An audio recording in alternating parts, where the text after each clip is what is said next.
हम में से सब एपीजे अब्दुल कलाम को इंस्पिरेशन मानते हैं। क्या आप जानते हैं उनकी इंस्पिरेशन कौन है? एपीजे अब्दुल कलाम स्वामी विवेकानंद को अपनी इंस्पिरेशन मानते हैं। बल्कि यही नहीं, निकोला टेस्ला, सुभाष चंद्र बोस, लाल बहादुर शास्त्री, ऐसे कई सारे लेजेंड्स जिनकी इंस्पिरेशन स्वामी विवेकानंद जी हैं। आज हम स्वामी जी की 5 कहानियों को डिस्कस करेंगे। भले ही हमारी कहानियाँ छोटी हैं, लेकिन ये हमारे जीवन की सफलता के लिए बहुत ही ज़्यादा बड़ी हैं। पहली कहानी। एक बार स्वामी जी को नदी पार करना था और वो नदी के पास खड़े थे। तभी एक साधु आकर पूछता है, क्या आप ही स्वामी विवेकानंद हो? स्वामी जी ने जवाब दिया, जी हाँ, मैं ही स्वामी विवेकानंद हूँ। तभी साधु ने पूछा, स्वामी जी आप यहाँ क्या कर रहे हो? स्वामी जी ने कहा, मुझे नदी पार करना है और मैं नाव का इंतजार कर रहा हूँ। तभी साधु ने कहा, तुम इतने बड़े इंसान हो, कई सारे लोग तुम्हें इंस्पिरेशन मानते हैं और तुम एक नदी नहीं पार कर सकते। देखो, मैं तुम्हें नदी पार करके बताता हूँ। तभी उस साधु ने पानी पर चलकर उस नदी को पार किया और वापस चल करके स्वामी जी के पास आ गया। देखो, मेरे पास इतनी शक्ति है, इतना टैलेंट है, मेरे पास इतना ज्ञान है, तब भी मुझे कोई नहीं जानता। तुम्हारे पास कोई शक्तियाँ नहीं है, कोई ज्ञान नहीं है, तब भी तुम्हें लोग जानते हैं। तब स्वामी जी थोड़ा मुस्कुराते हैं और बोलते हैं, तुम्हें ये विद्या सीखने में कितना वक्त लगा? तो वो कहता है 15 साल। इतने में स्वामी जी की नाव आ गई और दोनों ने नाव में बैठकर नदी पार की। और पार करने के बाद स्वामी जी ने अपनी जेब से 1 रुपया निकालकर उस नाव वाले को दे दिया, यानी दोनों का मिलाकर 50-50 पैसे।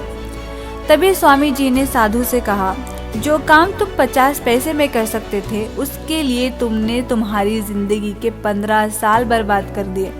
अगर यही 15 साल तुम समाज की भलाई के लिए लगाते तो तुम्हें भी आज पूरी दुनिया जानती, और मैंने यही किया, इसलिए मुझे पूरी दुनिया जानती है और तुम्हें कोई नहीं। और स्वामी जी ने कहा, तुम्हारी तरह ऐसे कई सारे लोग हैं जो अपने दिन, महीने, साल लगा देते हैं, जिनका उनकी जिंदगी में कोई मतलब नहीं निकलता। इसलिए अपने टाइम को ऐसी जगह लगाओ जहां एक्चुअल में कोई सेंस निकले, क्योंकि टाइम से बढ़कर इस दुनिया में कोई भी चीज नहीं है। अगर समय बर्बाद तो जिंदगी बर्बाद। दूसरी कहानी। एक बार स्वामी जी एक बेस पर चल रहे थे। तभी वहां पर कुछ बंदर उनके पीछे पड़ जाते हैं। कोई उन पर लपक रहा, कोई उनका प्रसाद छीनने की कोशिश कर रहा, और स्वामी जी उन बंदरों से पीछा छुड़ाने के लिए भागने लगते हैं। स्वामी जी को भागता हुआ देख वो बंदर भी उनके पीछे पीछे भागने लगे। तभी एक आदमी स्वामी जी से कहता है, तुम डरो मत, बल्कि इनका सामना करो। तुम जितना ज्यादा इनसे डरोगे, ये तुम्हें उतना ही ज्यादा डराएंगे। तभी स्वामी जी पीछे मुड़ते हैं और आंखें निकालकर उन बंदरों पर चीखते हैं, और तभी सारे बंदर दुम दबा के भाग जाते हैं। और उन्हीं बंदरों की तरह होते हैं हमारे नेगेटिव थॉट्स, जिनसे हम डरते हैं। जितना हम इनसे डरेंगे, उतना ही वो हमें डराएंगे। इसीलिए नेगेटिव थॉट्स और डर से डरो मत, बल्कि उनका सामना करो, वो भी उन बंदरों की ही तरह भाग जाएंगे। तीसरी कहानी। एक बार स्वामी जी उनके गुरु श्री रामकृष्ण परमहंस के साथ कहीं जा रहे थे। तभी उन्हें एक आदमी मिला जो पत्थर पर कुछ बना रहा था। तभी रामकृष्ण परमहंस जी ने पूछा, तुम इस पर क्या बना रहे हो? तब उस व्यक्ति ने जवाब दिया कि मैं एक राजा की मूर्ति बना रहा हूँ। रामकृष्ण जी ने पूछा, क्या उस राजा की तुम्हारे पास कोई तस्वीर है? तभी उस मूर्तिकार ने कहा, नहीं, मेरे पास उनकी तस्वीर नहीं है। तब रामकृष्ण जी ने बोला, अगर तुम्हारे पास उनकी कोई तस्वीर नहीं है तो फिर तुम उनकी मूर्ति कैसे बना सकते हो? तभी उस मूर्तिकार ने कहा, भले मेरे पास उनकी तस्वीर नहीं है, लेकिन मेरे दिमाग में उनकी स्पष्ट तस्वीर छपी हुई है। और कुछ ही देर में उसने मूर्ति बना भी ली। ये सब स्वामी विवेकानंद अपने स्पष्ट आंखों से देख रहे थे। तभी उन्हें अपने कुछ सवालों का जवाब मिल गया कि अगर कोई भी इंसान जिंदगी में कुछ भी पाना चाहता है, तो वो उस मुकाम की या उस चीज की तस्वीर उसके माइंड में एकदम क्लियर होनी चाहिए। चौथी कहानी। एक बार स्वामी विवेकानंद विदेश गए, जहां उनके स्वागत के लिए कई लोग आए थे। उन लोगों ने स्वामी विवेकानंद की ओर अपना हाथ बढ़ाया हैंडशेक के लिए और इंग्लिश में हेलो कहा, जिसके जवाब में स्वामी जी ने अपने दोनों हाथ जोड़ के नमस्ते कहा। अब ऐसे में उन लोगों को लगा कि स्वामी जी को इंग्लिश नहीं आती होगी, तो उन लोगों में से एक ने स्वामी जी से पूछा कि आप कैसे हो स्वामी जी। अब स्वामी जी बोले, I am fine, thank you. अब सब लोगों को बहुत ही ज़्यादा आश्चर्य हुआ।